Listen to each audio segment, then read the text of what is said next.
আসসালামু আলাইকুম রহমতুল্লাহ। আমার প্রিয় শিক্ষার্থীরা, আশা করি সকলে ভালো আছো। আলহামদুলিল্লাহ, আমিও ভালো আছি। আর এই সময়টাই ভালো থাকাটাই একটা চ্যালেঞ্জ। একদিকে করোনার প্রকোপ, অন্যদিকে প্রচণ্ড গরম, এই রোদ, এই বৃষ্টি, আবার কখনো কারেন্ট থাকতেছে না। একটা বেশ দুঃসহ অবস্থা আমাদের মধ্যে যাচ্ছে।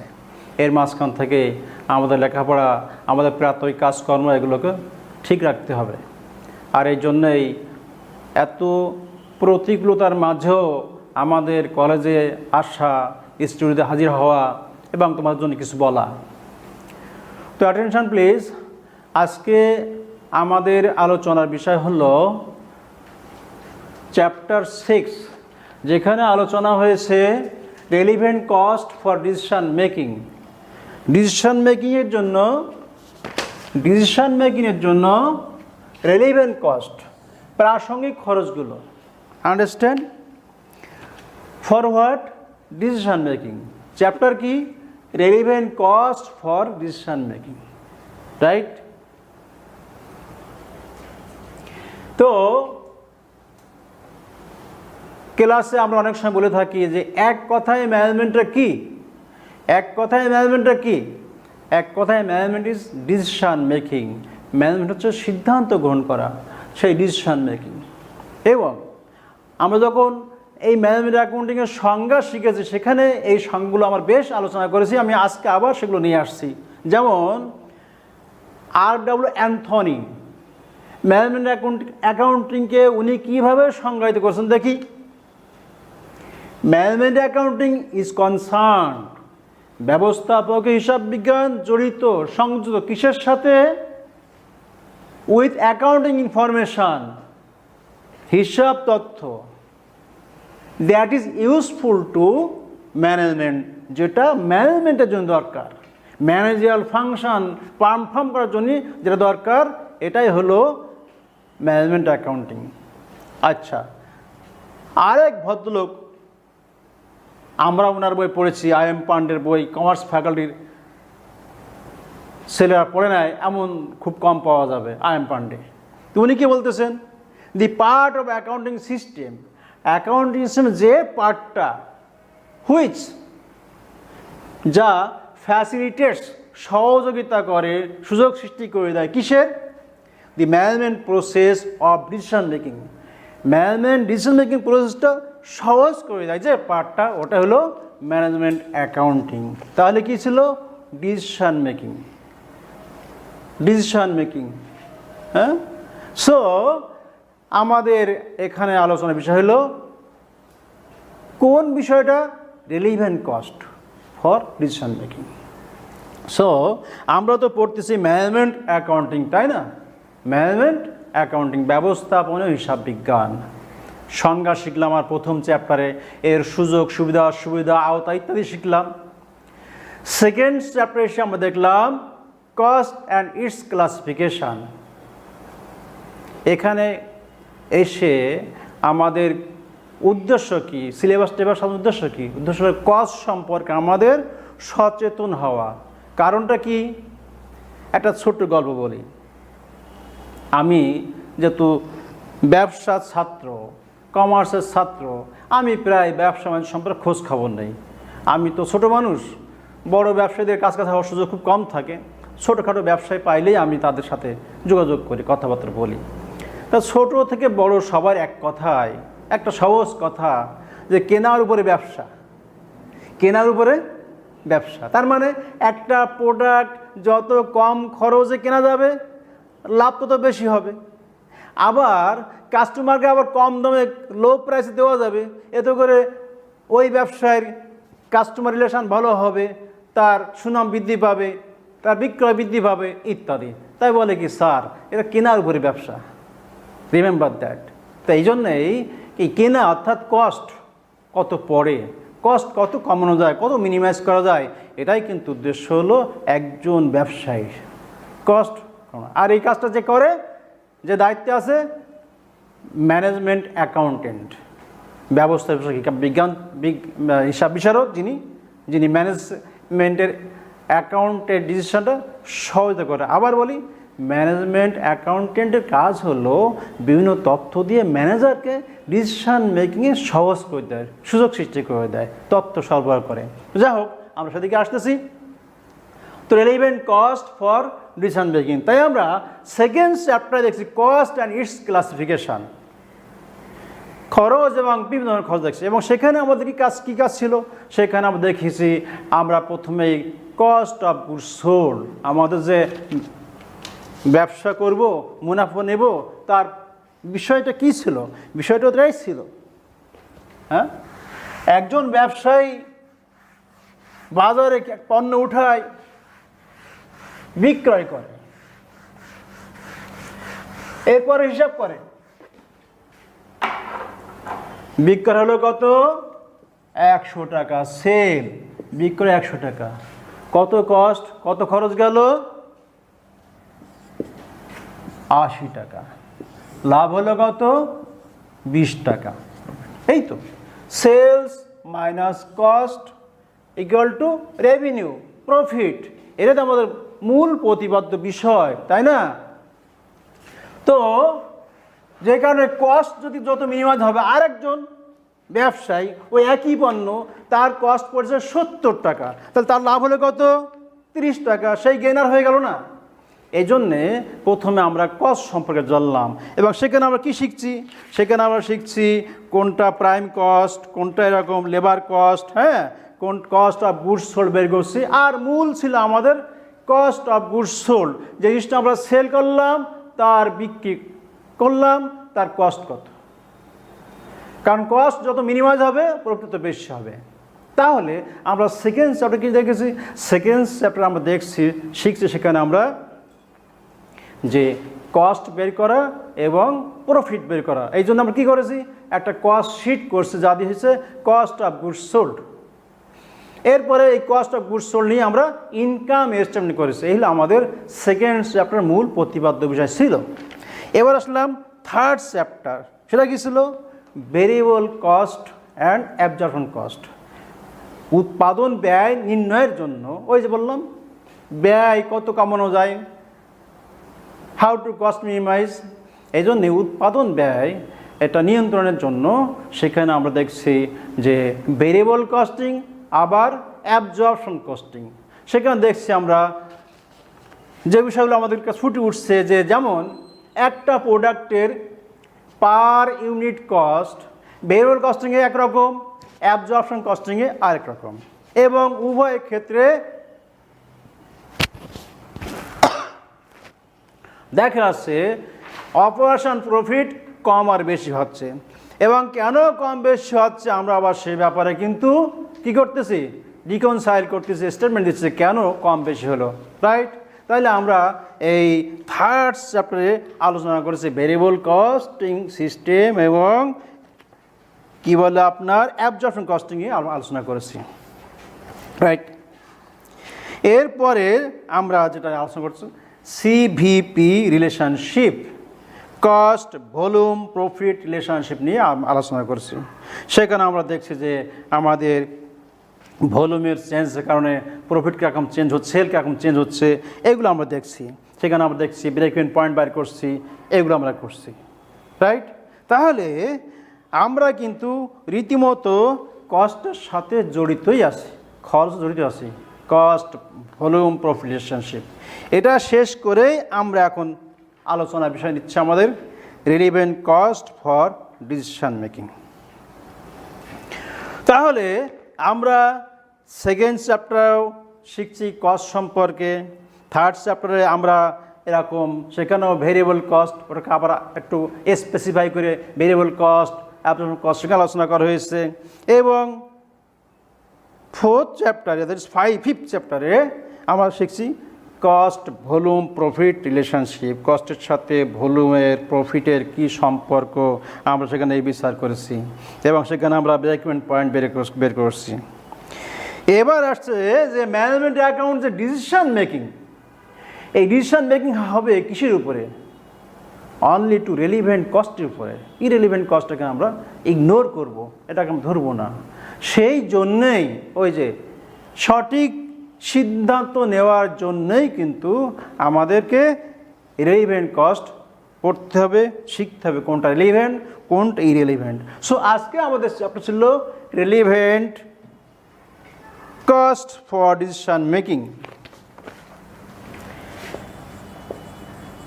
Relevant cost for decision making.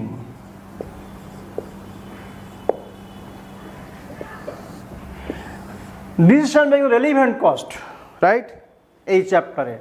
So এই চ্যাপ্টারে আজকে আমাদের আলোচনার বিষয়। আর এখান থেকে আমরা কী শিখব? 1 নম্বর, আমরা আইডেন্টিফাই করতে পারবো, চিনতে পারবো কোনটা রিলেভেন্ট কস্ট আর কোনটা ইররিলেভেন্ট কস্ট।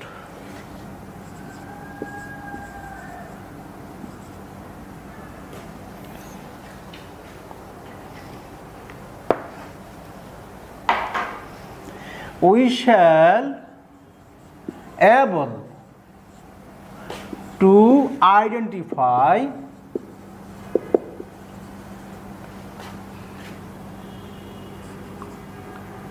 relevant cost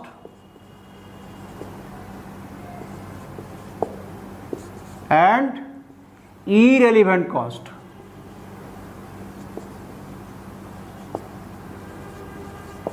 কোনটা প্রাসঙ্গিক খরচ আমার এই সিদ্ধান্ত গ্রহণের জন্য আর কোনটা অপ্রাসঙ্গিক। এরপরে আমরা অ্যানালাইসিস করতে পারবো whether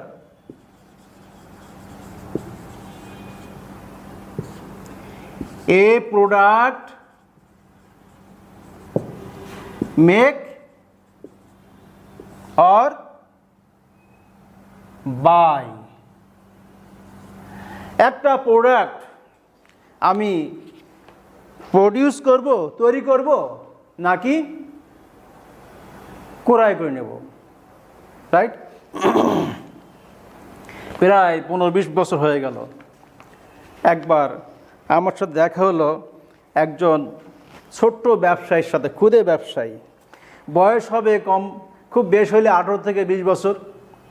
আমি বাসে আসতেছি টঙ্গী থেকে, বাসে বসা, পাশাপাশি সিট, ছেলেটার হাতে 2-3টা স্কুল ব্যাগ। তো আমি বললাম, বাবু তুমি কি করো, চাকরি করো? হ্যাঁ, তোমার হাতে 2-3টা ব্যাগ কেন? বললাম আমি ব্যবসা করি। আমি তো শুনে অবাক, এতটুকু বাচ্চা ব্যবসা করে? আচ্ছা। পরপর জানতে পারলাম সে এই ব্যাগের ব্যবসা করে এবং সে এই বয়সেই, তখন আমরা শোনালো সানার পর 2 কাঠা জায়গা নিয়ে একটা কারখানা দিয়েছে, আজিমপুরে 2 কাঠা একটা প্লট কিনছে। আর তার মার্কেট কোনটা? রাজশাহী, চিটাগাং, খুলনা, ঢাকা, এই 3টা বড় সহ তার মার্কেট। এখানে সে ব্যাগ সাপ্লাই দেয়। আবার আরেকজন আমার বন্ধুবর, সেও বড় ব্যবসায়ী নিউ মার্কেটের, তো তার সাথে কথা, সেও স্কুল ব্যাগ সাপ্লাই করে। সে করে ইম্পোর্ট, চায়না থেকে ইম্পোর্ট করে। আমরা দেখি না যখন আমরা স্কুল ব্যাগ কিনতে যাই, maximum made in China, made in China, say import করে। তো এই যে একজন ব্যবসায়ী, সে একটা প্রোডাক্ট যে সেল করবে, এই প্রোডাক্টটা নিজে তার কারখানায় তৈরি করবে নাকি সে ইম্পোর্ট করবে, কিনে নেবে কোথা থেকে বা কিনে নেবে, এটা ডিপেন্ড, আমরা এই সিদ্ধান্ত নিতে পারবো আমরা।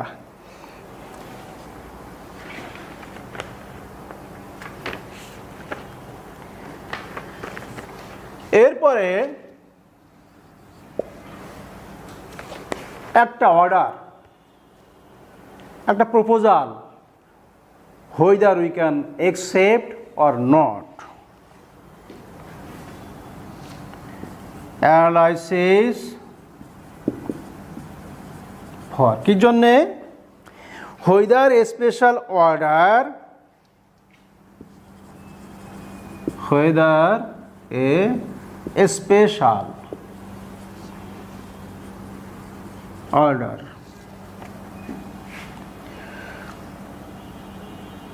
Should be accepted or not. এসব বিষয়ে আমরা সিদ্ধান্ত পারবো এই relevant cost for decision making এই চ্যাপ্টারে, রাইট? এখন একটু গল্প না করলে জিনিসটা মজাদার হবে না, রাইট? চমৎকার বিষয়টা। তাহলে আমরা ম্যানেজমেন্ট পড়ে অ্যাকাউন্টিং পড়ে যা শিখলাম, তাহলেই যে ম্যানেজারকে অবশ্যই সিদ্ধান্ত গ্রহণ করতে হয়, আর সেই সিদ্ধান্তটা যথাযথ কারেক্ট হতে হয়। অতএব making correct decision is one of the best job, important job for a successful manager. Understand? But এই ডিসিশন মেকিং, সিদ্ধান্ত গ্রহণ তো একটা সহজ কাজ না। ইট ইনভলভস, এর সাথে জড়িত minimum choice of two alternatives. ওই যে একটু আগে বললাম, কিনবো না তৈরি করব, এইরকম একাধিক মিনিমাম দুইটা অল্টারনেটিভ বিকল্প থাকবে। সেখানে তো আমাকে সিদ্ধান্ত কোন বিকল্পটা আমি গ্রহণ করব। এবং এই প্রসেসটা তখন কঠিন হয়ে যায় যখন ডাটা অনেক বেশি হয়ে যায় বা ডাটা ইনকমপ্লিট হয়ে যায়। তাহলে সমাধান কোথায়? সমাধান দেব এই যে ম্যানেজমেন্ট অ্যাকাউন্টেন্ট, হ্যাঁ, ম্যানেজমেন্ট অ্যাকাউন্টেন্ট সে সমাধান দেবে। সে কী করবে? সে ডাটাগুলো গ্যাদার করবে এবং সামারাইজ করবে, সংক্ষিপ্ত করবে, যাতে ম্যানেজার সহজে সিদ্ধান্ত গ্রহণ করে। হ্যাঁ, দেখেন না রান্না মানে কী হয়, হেড বাবু শুধু ঘুটে আর মাল মশলা দেয়, আর কোটা বাজার সব অ্যাসিস্ট্যান্টটা করে না। ঠিক তেমনি ম্যানেজ অ্যাকাউন্টেন্ট ম্যানেজারকে এই সামারাইজ একটা তথ্য দেয়, সামারাইজ সংক্ষিপ্ত করে, এবং যেগুলো রেলিভেন্ট সেগুলো উপস্থাপন করে, ইরেলিভেন্টগুলো ইগনোর করে। এই তাহলে কি হলো, ডিসিশন মেকিং একটা খুব কঠিন বিষয় এবং ডে টু ডে একটা টাস্ক, কিন্তু এটা কমপ্লেক্স হয়ে যায় যখন কিনা ডাটা সঠিক থাকে না, তারপরে অতিরিক্ত হয়ে যায়, ইরেলিভেন্ট হয়ে যায়। সমাধান কোথায়? সমাধান ম্যানেজমেন্ট অ্যাকাউন্টেন্ট। সে কী করে? সঠিক তথ্য উপস্থাপন করে যাতে ব্যবস্থাপক সঠিক সিদ্ধান্ত গ্রহণ করতে পারে। কারণটা কি? কারণ হচ্ছে একটাই, যে এক একটা বিকল্পের কস্ট এক এক ধরনের, বেনিফিট এক এক ধরনের।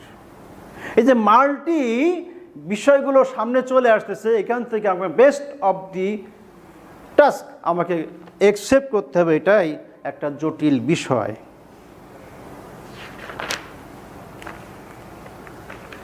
তাহলে ম্যানেজারকে তো একটা সিদ্ধান্ত নিতেই হবে। ডাটা যখন উপস্থাপন করা হয়েছে, হ্যাঁ, কাজ যখন হাতে নেবে তাকে তো সিদ্ধান্ত নিতে হবে। সো তিনি কী সিদ্ধান্ত নেবেন? তিনি সিদ্ধান্ত অবশ্যই মাস্ট বি রেলিভেন্ট ডাটাকে বেস করে উনি সিদ্ধান্ত নেবেন। অবশ্যই রেলিভেন্ট ডাটাকে উনি বেস করে সিদ্ধান্ত নেবেন। আর এর মধ্যে তাহলে উনি কোন ডাটাগুলো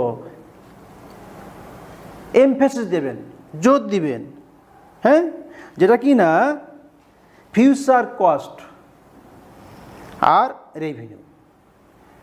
আমার এই প্রজেক্ট থেকে, এই প্রোডাক্ট থেকে আমার ফিউচার কস্ট এখানে কত পড়বে আর রেভিনিউ কত আসবে, রাইট? এটাকে করবে। বাট দেখা যাবে যে এক একটা অল্টারনেটিভের এক রকম বেনিফিট, এক রকম কি কস্ট কম বেশি হচ্ছে। আর এই কম বেশি হওয়াটাই হলো স্বাভাবিক। যেই খরচটা কম বেশি হয় না সেটা আলোচনার বিষয় হতে পারে না, এটাই হচ্ছে ইরেলিভেন্ট কস্ট। এটা আমাদের দরকার। বলেছিলাম না প্রথমে, যেখান থেকে আমরা শিখতে পারবো কোনটা আমাদের রেলিভেন্ট কস্ট আর কোনটা ইরেলিভেন্ট কস্ট। সো আমরা এবার একটু ভালো করে দেখি যে what is irrelevant cost and what is relevant cost.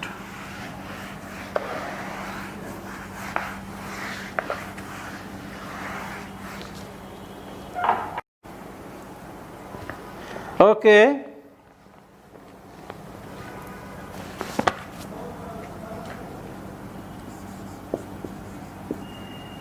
any cost or benefit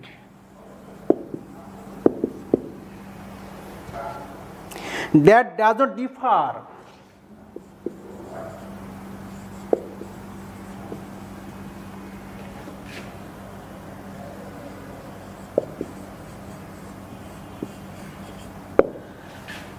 যা ডিফার করে না, পরিবর্তন হয় না, between alternatives,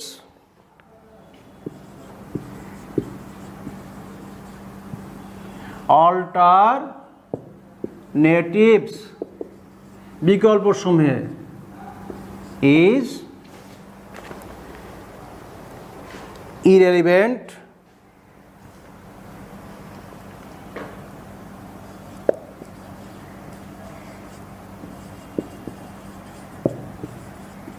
cost and it should be ignored.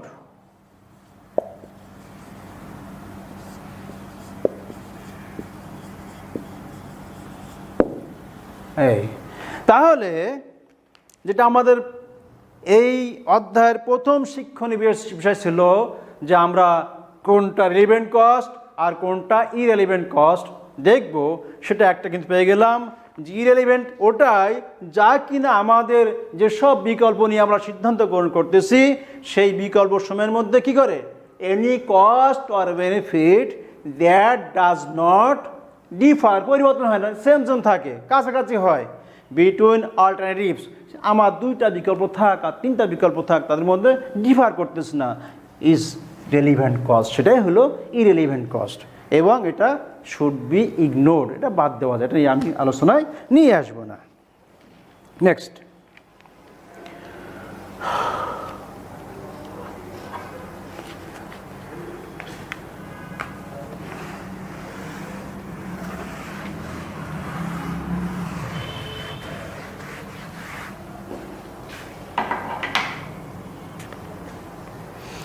তাহলে রেলিভেন্ট কস্ট কোনটা, আমাদের আলোচনার বিষয় চ্যাপ্টার রেলিভেন্ট কস্ট কোনটা, এ ব্যাপারে আমি আমার কথা বলবো না, একজন বিখ্যাত ব্যবস্থা বিশারদ হর্নগেন, ফোস্টার অ্যান্ড ডেটা, এই হর্নগেনের বই আমরা পড়েছি, আমাদের স্যারও পড়েছে, এখনও অনেকে পড়ে হর্নগেন বই। হর্নগ্রেন, এখানে তিনজনের কথা আছে, ফস্টার,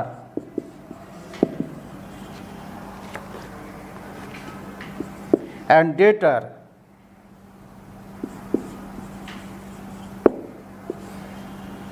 তিনজনের উক্তিতে বলা হয়েছে কি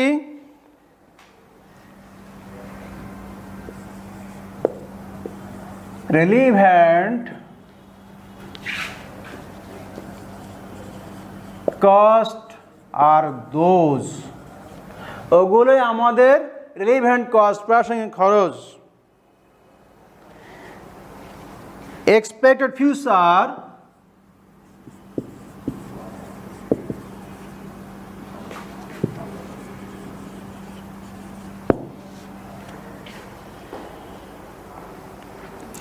cost that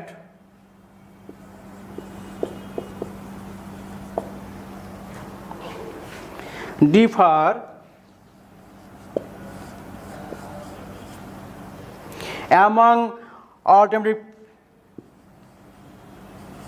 among alternative courses of action.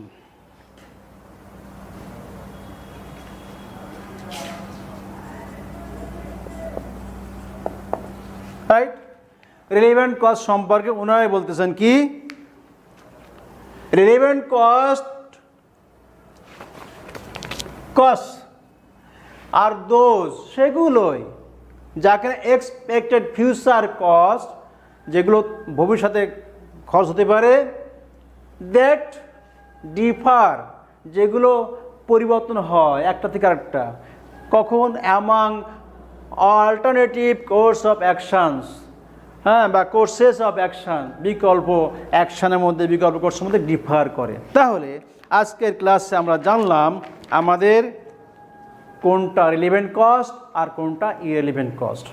সামনে আমরা আরও এ বিষয়ে বিস্তারিত জানবো। তাহলে আজকের ক্লাসে আমরা একটু আগে কী পড়েছি সেটাও দেখলাম, বর্তমানে আমাদের এই চ্যাপ্টার কী পড়তে হবে তাও জানলাম, এবং এই চ্যাপ্টার আমরা কী শিখবো তাও জানলাম। তার মধ্যে একটা আজকে শিখেই ফেললাম যে what is relevant cost and what is irrelevant cost. Okay, সকলে ভালো থাকেও। আল্লাহ হাফিজ।